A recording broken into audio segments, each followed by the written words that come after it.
nag-increase dahil nahack ang pondo. Isang komento na ating natanggap tungkol doon sa pagtaas ng contribution sa PhilHealth.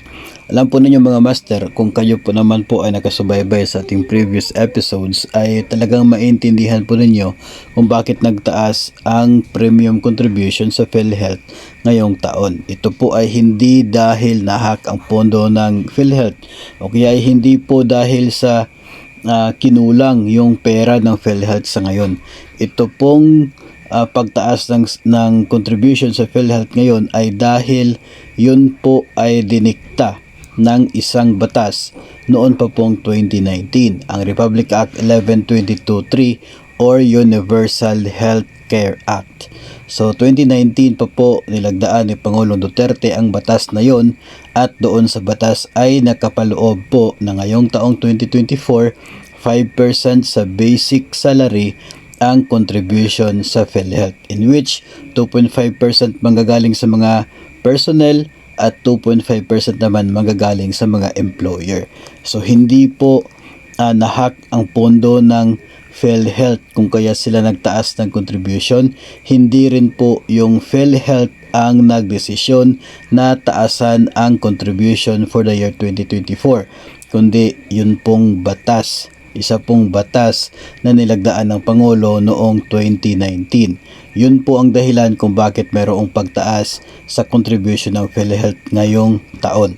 So, itong pagtaas na ito mga master, pwede naman po itong hindi matutuloy kung mag-i-issue ng suspension ang Pangulo. Pero noong nagdaang taon kasi, taong 2023, ay naglabas din ng suspension si Pangulong Marcos. Kaya po mula sa 4% noong 2022, nananatili itong 4% noong taong 2023 dahil sa suspension. Supposedly dapat last year 4.5% na po sa basic salary yung contribution at 2.25% sana yun nakadidakta sa ating sahod. Pero dahil sa suspension order ni Pangulong Marcos, kaya hindi po yun natuloy, nanatili sa 4% o 2% deduction mula po sa atin ng mga empleyado. Ngayong taon siguro hindi po nag-issue ng suspension order si Pangulong Marcos, kaya natutuloy itong pagkaroon ng 5% sa basic pay na contribution natin sa PhilHealth. Again, ito ay dahil sa isang batas na siya pong dapat na i-implement at sundin, hindi lamang po ng PhilHealth kundi ng mga other government agencies at maging sa mga pribadong sektor din po.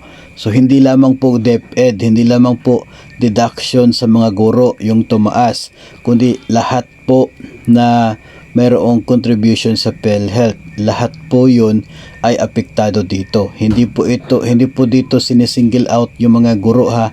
Hindi po dito sinisingle out yung mga empleyado lamang ng DepEd, kundi lahat ng mga miyembro ng PhilHealth na siya pong nagko-contribute. Sila po ay apektado dito. Again, dahil ito po ay pagsunod sa Republic Act 1122-3 or ang Universal Healthcare Act.